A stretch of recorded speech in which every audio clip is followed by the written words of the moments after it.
देखिए, आज हम बात करेंगे हार्डी वेनबर्ग के बारे में। Hardy Weinberg law and of genetic equilibrium.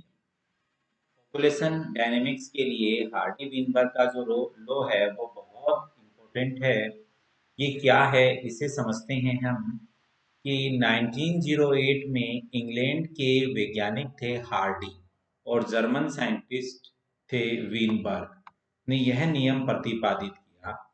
इस नियम के अनुसार किसी भी लार्ज पॉपुलेशन में रैंडम मैटिंग हो तथा जीन म्यूटेशन न हो तो पॉपुलेशन की जीन व जीन फ्रीक्वेंसी कांस्टेंट बनी रहती है।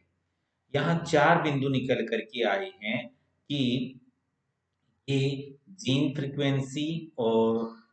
जीन फ्रीक्वेंसी के कांस्टेंट रहने से जुड़ा हुआ लॉ है, जिसकी दो कंडीशंस हैं कि पहले तो पॉपुलेशंस लार्ज हों और दूसरा मेटिंग हो वो रैंडम नेचर की हो। मेटिंग रैंडम हो और पॉपुलेशन लार्ज हो और कोई म्यूटेशन न हो उसके अंदर, तो जीन और जीन फ्रीक्वेंसी कांस्टेंट रहती है। इसका जो बाइनोमियल स्क्वायर इक्वेशन है वो है p square 2pq q square is equal to 1। Hardy Weinberg's law probability पर आधारित होता है। तो ये फॉर्मूला लगा करके हम जीन फ्रीक्वेंसी को निकाल सकते हैं। जैसे जीन फ्रीक्वेंसी, किसी जीन की फ्रीक्वेंसी क्या होती है, तो पॉपुलेशन जो होती है उसके टोटल जीन जो होते हैं वो जीन फ्रीक्वेंसी कहलाते हैं। जैसे 100 माइस है जिनके अंदर बी कैपिटल बी के तो 40 माइस हैं, कैपिटल बी स्मॉल बी के 40 माइस हैं, स्मॉल बी के 20 माइस हैं। तो हम ये निकाल सकते हैं कि ये तो जीनोटाइप है, तो जीन कितने होंगे, तो बी और बी यानी 20 20 इनका बाइफरकेशन कर दिया, 20 20 10 और 10। अब हम कैपिटल बी कितने होंगे, तो देखो कैपिटल बी वाले जीन होंगे 20 20 40 और 60, ये होंगे 60। और मल्टीप्लाई 2 क्यों आया है, क्योंकि पॉपुलेशन है वो हम इसके रिस्पेक्ट में देख रहे हैं। यहाँ पर ये देखिए, स्मॉल बी है वो कितना आया है 20 और 10 30 और 40 40 मल्टीप्लाई टू 80। तो ये 200 के रिस्पेक्ट में है, इसलिए हम इसको देख रहे हैं टोटल 120, क्योंकि ये बी बी की होमोलोगस कंडीशन में रहते हैं ना जीन, इसलिए इनको 2 से मल्टीप्लाई करके बाई 200.06। स्मॉल बी है वो 80/200 है, तो इसका हो गया 0.4। तो इस तरह से आप देख सकते हैं कि हमारे पास 0.6 आया है और 0.4 आया है। अब ये जीन फ्रीक्वेंसी आई है। क्वेश्चन 2 ये है, एक पॉपुलेशन के ब्लैक स्किन की माइस होमोजाइगस 50% है और हेट्रोजाइगस 50% है, तो जीन फ्रीक्वेंसी क्या होगी।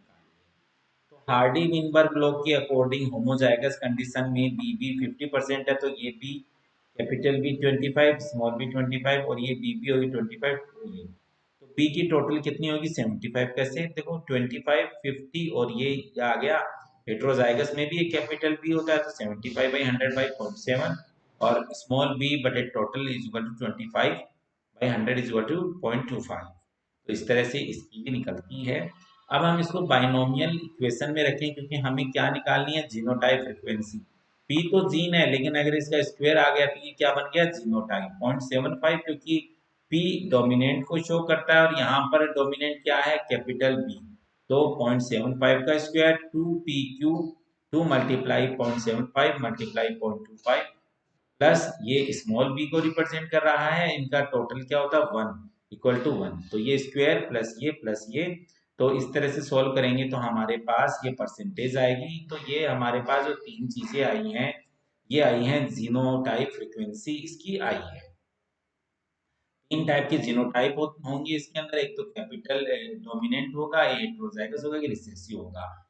हार्डी वीनबर्ग के अकॉर्डिंग इवोल्यूशनरी फैक्टर क्या माने गए हैं, म्यूटेशन। अगर म्यूटेशन होगा तो इवोल्यूशन होगा, रैंडम मैटिंग होगी तो, अगर मैटिंग रैंडम होगी तो इवोल्यूशन होगा। यदि जेनेटिक ड्रिफ्ट होगी, जेनेटिक ड्रिफ्ट का मतलब आप आगे की क्लासेज में समझेंगे कि ओरिजिनल पॉपुलेशन के कुछ जीन माइग्रेट होकर के दूसरी जगह चले गए, जेनेटिक ड्रिफ्ट होगी, या पॉपुलेशन की साइज अगर बड़ी होगी तो उसके छोटी होगी तो उसमें इवोल्यूशनरी फैक्टर वर्क करेंगे। और नेचुरल सिलेक्शन तो नेचुरली वर्क करता ही है पॉपुलेशन के पॉइंट ऑफ व्यू से, कि इवोल्यूशन के पॉइंट ऑफ व्यू से पॉपुलेशन का मैटर है यहाँ पर। तो एक बार और हम हार्डी वीनबर्ग का जो रूल है उसको थ्योरेटिकल पॉइंट ऑफ व्यू से देखें तो आप ये समझेंगे कि हार्डी वीनबर्ग का जो लॉ है, जिसे हम genetic equilibrium of Hardy Weinberg law भी कहते हैं, ये हार्डी और वीनबर्ग ने दिया है। तो ये पूछा जाता है कि ये कब दिया गया था? 1908 में। यह रूल क्या कहता है? इस नियम के अनुसार किसी भी लार्ज पॉपुलेशन में रैंडम मैटिंग हो तो जीन म्यूटेशन न हो तो पॉपुलेशन की जीन और जीन फ्रीक्वेंसी कांस्टेंट बनी रहती है। देखिए ये पॉसिबल नहीं है कि क्योंकि पॉपुलेशन में रेगुलर इवोल्यूशनरी फोर्सेस वर्क करती हैं, और इवोल्यूशनरी फोर्सेस के वर्क करने के कारण उसके अंदर समय के साथ साथ जीन और जीन फ्रीक्वेंसी में चेंजेस आते जाते हैं। लेकिन हार्डी वीनबर्ग एक आइडियल कंडीशन की बात कर रहे हैं, और वो ये कहती है कि यदि इवोल्यूशनरी फोर्स वर्क नहीं करे, तो इवोल्यूशनरी फोर्स वर्क नहीं करे इसका मतलब म्यूटेशन नहीं हुआ। इसका मतलब ये हुआ कि पॉपुलेशन की साइज बहुत बड़ी है और उनमें रैंडम मैटिंग भी नहीं हो, और उनमें रैंडम मैटिंग हो रही है, इसलिए उनके अंदर इवोल्यूशनरी फोर्स वर्क नहीं करेगा, तो जीन और जीन फ्रीक्वेंसी कांस्टेंट बनी रहेगी। और उसके निकालने का ये फॉर्मूला उन्होंने दिया है जिसे बाइनोमियल स्क्वायर इक्वेशन कहते हैं। परीक्षाओं के अंदर इससे जुड़े हुए क्वेश्चंस कई बार आते हैं। हार्डी वीनबर्ग इक्वेशन लिखिए, P square 2pq plus Q square is equal to 1, यानी इनका इक्वेशन क्या होता है? 1 होता है।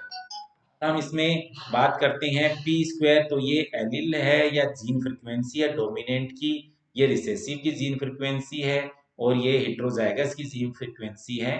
तो इस तरह से हार्डी वीनबर्ग लॉ को हम यहाँ समझ सकते हैं।